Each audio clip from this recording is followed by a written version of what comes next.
So I understand that this topic is a very sensitive topic, and I want to make sure that when you are watching this video, you take the time to really understand the guidance and tips to support yourself. If you need to go and sit in a quiet area, please do. Your mental health is key to ensure the care that you provide your loved one is safe. Hi, my name is Portia and I'm the director of Homecare. I've been a nurse since 2018 and a midwife since 2021, and I've led complex teams before moving to continuing healthcare. I support families every day with some of the biggest decisions around care at home. So before we actually delve into carers burnout in more detail, we'll just give a definition of what that is. So carers burnout can typically be described as a physical, emotional, and mental exhaustion from caring for your loved one, which affects your energy, your mood, your sleep, your concentration. And I understand how families feel through that situation when care becomes overwhelming. So I'll give you a bit of background to myself of how I've experienced this before. So back in 2022, my partner was in hospital. He ended up sustaining a fat embolism and was in an induced coma for about a month. So once he had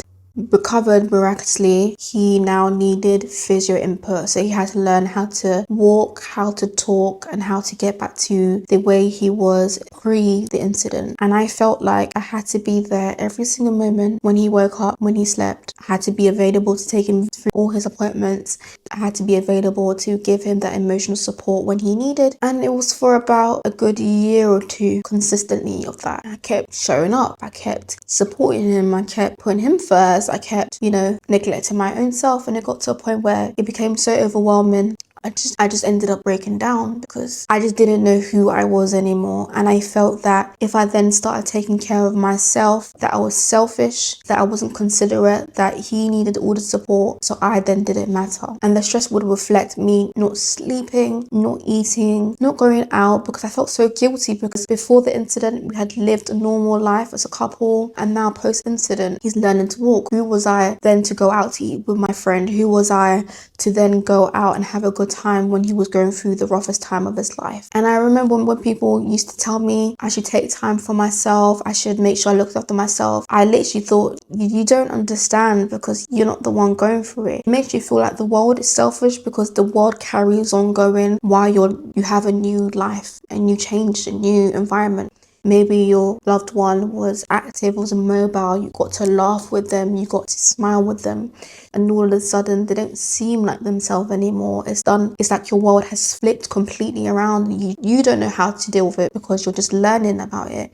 But also as well, you want to be there for your family so they know that you haven't left them. For me, I had a very supportive partner at the time. I was able to speak to him regarding how I felt in that situation. And he was right, because if I then didn't look after myself, I wouldn't be in any position to support anybody else. I know it's hard to say and advise when you are the one in the situation, but if you don't slow down, if you don't look after yourself, it can really cause your life to deteriorate.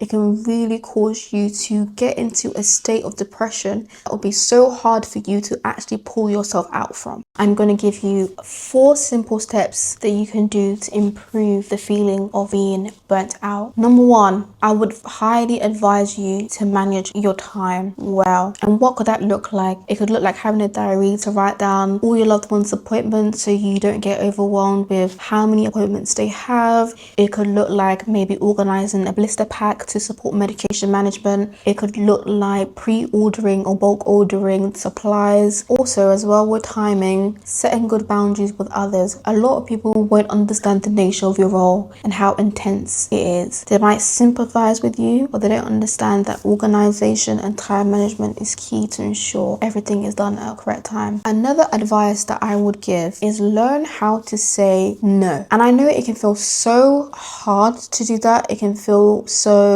mean to do that, but if it means preserving your mental health, please say no. It could be your friends asking you for a favor and you know that you've got a lot of things to balance for your loved one. Maybe you've just about put systems that is quite tight together in terms of making sure they get the medication, making sure they have their personal care, making sure they go to the appointments, making sure they see the specialist that they need. If a friend is to ask you for a favor and is outside of your means of doing so, please say no. If they invite you out and you don't have the financial means to do so, or you don't have the emotional means to be there, please say no. And I understand sometimes you'll be thinking, what will they think about me? They won't be my friend if I don't see them, or they won't see me as a friend anymore. And what I would say is, life is not one plain view. It's like hills. It goes up and down. And I feel like genuine friends, genuine families understand that life goes up and down. If they understand you go through a tough time and you don't essentially have to explain to them everything that's happening. If they understand, you know what, it's not really a good time,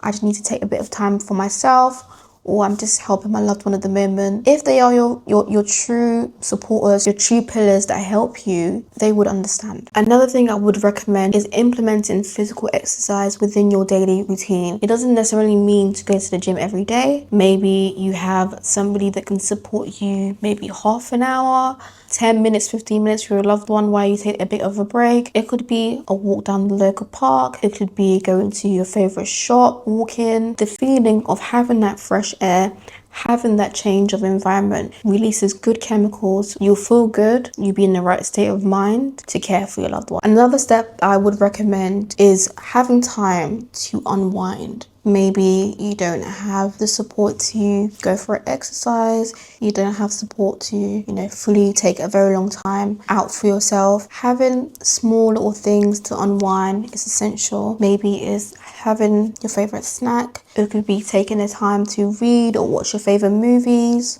Or it could be having anything that you find relaxing and enjoying to help you unwind and prepare for your next day. If you're feeling burnt out, there's many support you can access within the UK. You can contact your local council social work team and say you'd like a carer's assessment. You can even request this if your loved one doesn't receive support services. And when you have that conversation with them, explain how caring for your loved one has impacted your emotional well-being, your physical well-being. This assessment can be done via the phone, online, or face-to-face. And during that carer assessment, describe what type of support you need. Is it respite? Is it short stay? And if your loved one has complex care needs, if they're able to give you more information in which care services you can access. And for your mental health, please contact the GP who can give you more information around counselling, talking therapy. Sometimes it's just having that person that you're not familiar with, you don't know, to discuss life concerns with, and to guide you to have a better mental health well-being. Thank you for sticking with me till the end. If you want more support at home, you're welcome to join our Homecare school community, where we offer live courses,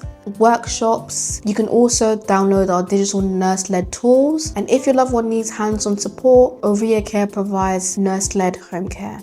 Don't forget to like, subscribe, and drop a comment. I always check them, and I'd love to hear what you'd like me to cover next.